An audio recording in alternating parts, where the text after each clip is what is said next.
what's up, how you guys doing?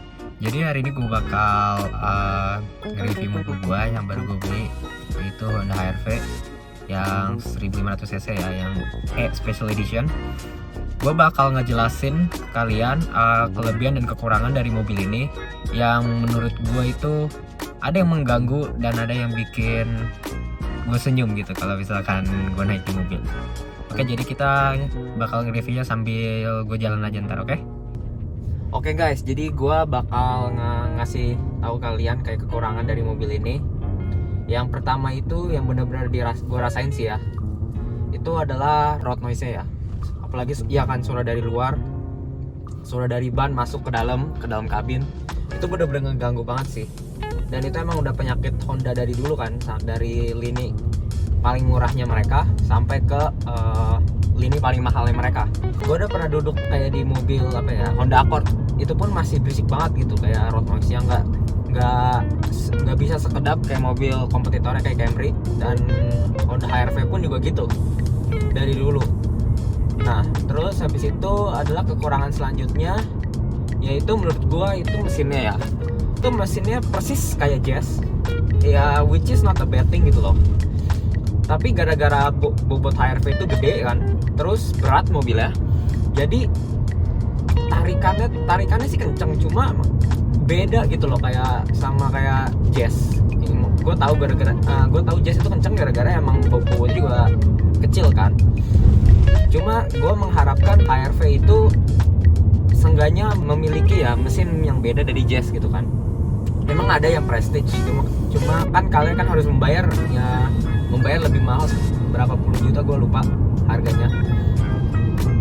Terus selanjutnya adalah bantingannya dari mobil ini. Bantingan dari mobil ini tuh dibilang nggak enak juga enggak, kasar banget sih enggak, cuma enak pun juga enggak gitu loh, kayak di tengah-tengah antara enak sama gak enak, tapi lebih ke nggak enak.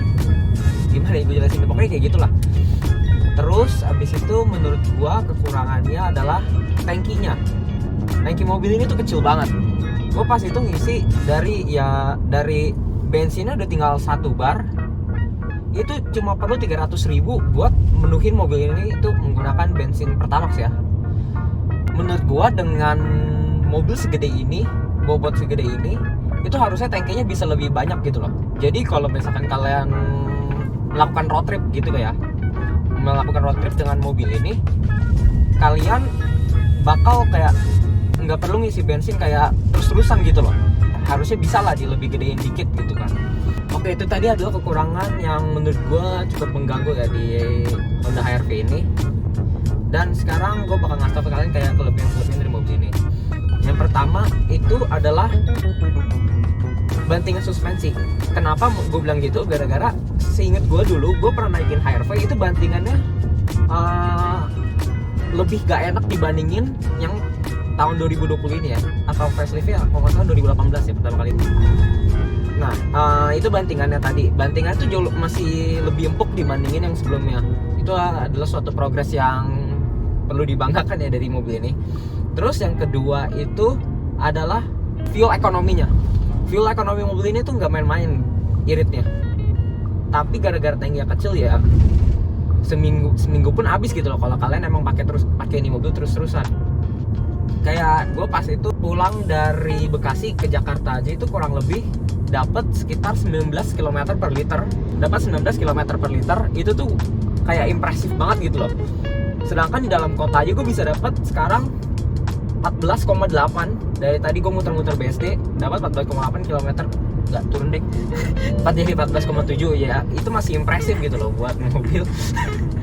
itu masih impresif. Terus selanjutnya itu mobil ini tuh udah dilengkapi Apple CarPlay yang facelift yang baru ya.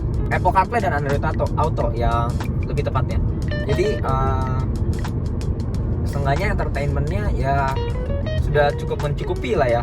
Walaupun emang kualitas layar itu jelek banget sebenarnya. Oh iya, ngomongin kualitas layar jelek, gue ada satu kekurangan lagi dari mobil ini. Itu kamera mundurnya. Itu kualitasnya jelek banget, kayak bener-bener jelek gitu loh. Kayak apa ya, gue tuh kalau nyetir kalau lagi parkir malam-malam itu tuh kayak hampir nggak kelihatan apa-apa gitu loh. Bahkan night vision aja nggak ada gitu loh. Jadi kelebihan selanjutnya dari mobil ini tuh tarikan awalnya. Tarikan awal di mobil ini tuh kenceng banget. Bahkan kalian nggak perlu taruh di S, ya kan, di mobil ini kan ada gigi transmisi S-nya. Kalian nggak perlu taruh di S. Ini mobil udah kenceng banget nih. Kayak responnya tuh cepet gitu loh.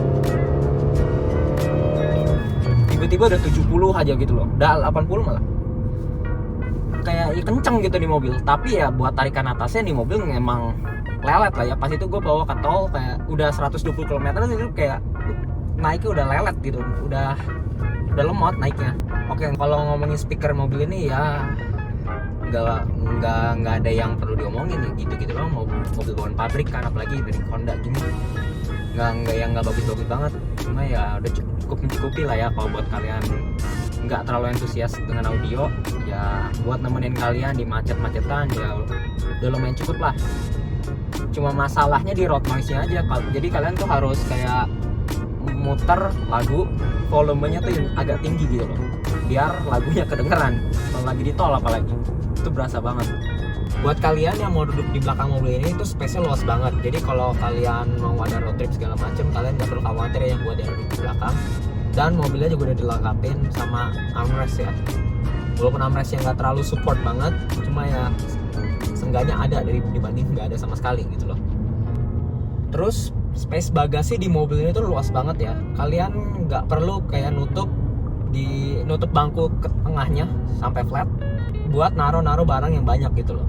Dan ngomongin bangku tengah, diturunin bangku tengahnya itu kalau diturunin bener-bener bisa flat banget. Jadi kalau kalian mau taruh kasur pun bisa, mau tidur pun bisa gitu loh di mobil ini.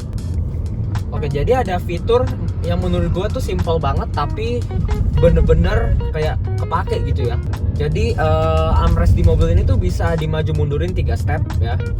Dari yang bener-bener paling maju sampai yang paling mundur ya. Jadi kalau misalkan kalian lagi jalan-jalan jauh, tangannya kalian pegel, kalian udah tinggal taruh tangannya di armrest dan tangan kalian pun nyampe gitu di setirnya. Jadi itu kayak fitur simple yang menurut gua tapi benar-benar kepake dan nggak di semua mobil ada gitu loh. Terus cushion dari armrestnya pun enak gitu loh, nggak keras banget tapi nggak terlalu empuk juga. Cukup memadai.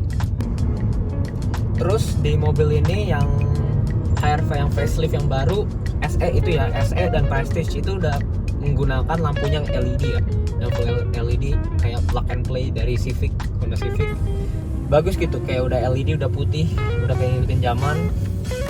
Tapi yang di bawah gue setahu gue masih proyektor biasa. Gue nggak yakin udah LED juga apa belum proyektornya. Tapi seenggaknya dulu kan masih kayak bohlam halogen gitu ya, sekarang udah enggak. Terus fog lamp pun juga udah LED gitu di mobil gue yang ini.